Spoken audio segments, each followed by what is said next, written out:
I'm Michelle. Standing in the opulent foyer of my newly renovated Riverside Manor, I watched through the grand windows as the moving trucks pulled up right on schedule. My heart swelled with a quiet sense of satisfaction, knowing that the moment I'd been waiting for had finally arrived. My sister, Lily, appeared on the porch of the Victorian mansion next door, a cup of coffee in her hand. Her face was etched with curiosity, and I couldn't help but smile. I knew the show was about to begin. The movers started unloading high-end furniture, antiques I'd painstakingly collected over the years, and artwork that would make my mother's taste seem amateurish. Each piece was a testament to my success, a story of how I'd built my life while my family was busy trying to undermine me. "Miss Thompson," one of the movers asked, holding a clipboard. "Where would you like the grand piano? The music room or the ballroom?" I saw Lily freeze, her coffee cup hovering in mid-air. "The ballroom," I replied. My family's Victorian had many nice features, but a ballroom was definitely not one of them.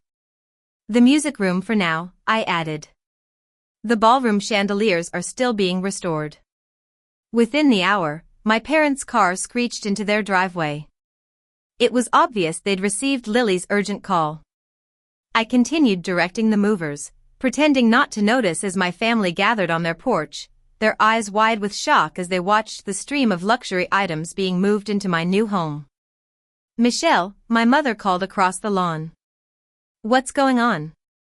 I turned, feigning surprise. "Oh, hello. Just moving into my new home. Would you like a tour?" They followed me inside, and their faces grew paler with each step. The grand staircase, the original moldings, and the hand-painted ceiling murals left them speechless. Every room was larger and more impressive than the Victorian. "How?" Lily stammered. "You couldn't afford." "Actually," I interjected smoothly, "I could.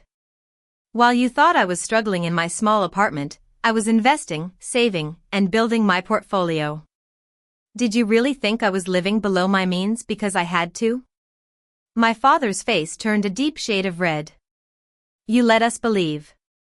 "I let you believe whatever you wanted," I replied. "Just like you let me believe you cared about my dreams when you outbid me on the Victorian." "Fair's fair." I led them through the house, past the library with its 2-story bookshelves, through the conservatory filled with rare plants, and into the state-of-the-art kitchen that made their gourmet setup look outdated. "And over here," I said, flinging open a set of double doors, "is the ballroom where I'll be hosting our family's annual Christmas party this year. I trust that won't be an issue." My mother gasped, clutching her pearls. "But we've always hosted Christmas." "Well, things evolve," I said with a smile. "Besides, my ballroom actually has enough space for the whole family. No more squeezing everyone in." As they stood there, unable to respond, my phone buzzed. "Excuse me," I said, glancing at the screen. "That's probably the interior designer, just finalizing plans for the rooftop garden." "A rooftop garden?" Lily's voice pitched up in disbelief.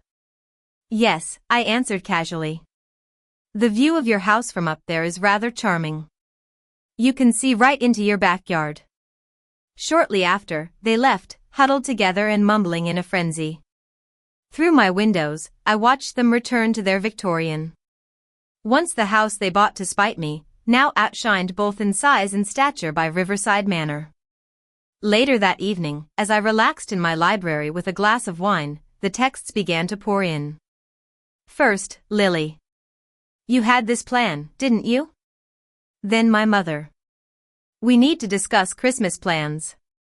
Finally, my father. "We need to have a talk about your investments." I ignored them all. To understand how I got here, we need to go back. I grew up in a family where everything was a competition. My parents, Henry and Victoria, were always trying to prove their superiority. My father was a self-made businessman, proud and arrogant, always looking down on my academic pursuits. My mother was a socialite, more concerned with appearances and status. And my sister, Lily, was their mini-me, always eager to please them and join in their games. The Victorian mansion on Elm Street had been my dream since I was a child. I would walk by it every day, imagining what it would be like to live in its grand towers and ornate rooms. For 10 long years, I saved every penny I could, waiting for the day it would be put up for sale. 3 months ago, a for sale sign appeared in front of the mansion. I was overjoyed. I started making plans, researching the market, and getting my finances in order. I couldn't wait to make an offer. But then, a month ago, I saw Lily touring the house. It was then that I realized what they were up to. They knew how much the house meant to me, and they were going to do everything in their power to take it away from me. Instead of getting angry, I decided to outsmart them. While they were busy trying to win the bid on the Victorian, I quietly started looking at other properties. And that's when I found Riverside Manor.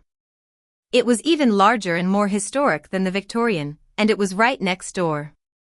I made an offer, and after some negotiation, the deal was closed. Renovations started immediately. I hired the best contractors and designers, and I spared no expense. I wanted to create a home that would not only be a place for me to live but also a statement of my success. When I saw my family's cars parked in the driveway of the Victorian, my heart skipped a beat. I walked up to the porch, and Lily greeted me with an exaggerated wave. "Oh, you're here. We wanted to surprise you." My parents stood beside her. My father was jingling the keys, and my mother had a smug smile on her face. I knew right away that this wasn't just about buying a house. It was about one more way to beat me. "Isn't it perfect?" Lily exclaimed, leading me inside. "When we heard you were thinking of bidding on it, we just had to have it instead. It's way too grand for just you, after all." I kept my face impassive as I walked through the rooms I'd memorized from the online listing. The original hardwood floors, the carved banisters, and the stained glass windows. Every detail I'd fallen in love with now belonged to them. "We'll be hosting all the family gatherings here," my mother declared. "Since you never threw proper get-togethers in that tiny apartment of yours." I just smiled and said, "Well, it's lovely. I should be going. I have some moving arrangements to make." "Moving?" Lily's eyebrows shot up. "Are you finally leaving that run-down apartment?" "Something like that," I replied. "I'll see you soon, though. We'll be neighbors, after all." I walked out, leaving them standing there, puzzled. Little did they know that in 2 weeks, their plan to one-up me would spectacularly backfire. 2 months later, I hosted my first garden party at Riverside Manor. It was a dazzling event, with caterers setting up elegant tables beneath imported parasols and string musicians playing near the fountain. My family stood in their considerably smaller yard, watching. "Isn't this a bit much?" my mother asked when they finally joined, unable to resist the pull of the party they hadn't been invited to plan. "Not at all," I replied, accepting a champagne flute from a passing server. "Just a proper way to introduce myself to the neighbors." The guest list was carefully chosen. Local business leaders, university colleagues, and a few real estate developers who couldn't stop commenting on how Riverside Manor was elevating property values in the area. My family's Victorian, while still charming, was now considered the underwhelming property on the block. Lily cornered me by the rose garden. "Was this your plan all along? To make us look foolish?" "No," I answered honestly. "My plan was simply to buy my dream home. You all turned it into a competition. I just played by your rules for once." The party was a tremendous success, cementing my status as the new social hub of the neighborhood. My family's attempts to host competing events at their Victorian fizzled.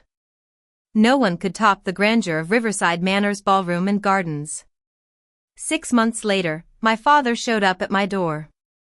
"We're considering selling," he admitted, his tone gruff. "The upkeep is costing more than we expected." I nodded sympathetically. Victorian homes can be quite expensive to maintain. Though I've heard property values have gone up quite a bit since I renovated Riverside Manor. He shifted uncomfortably. Yes, well, we thought you might be interested in buying it. Keep it in the family. Why would I want a smaller house? I asked innocently.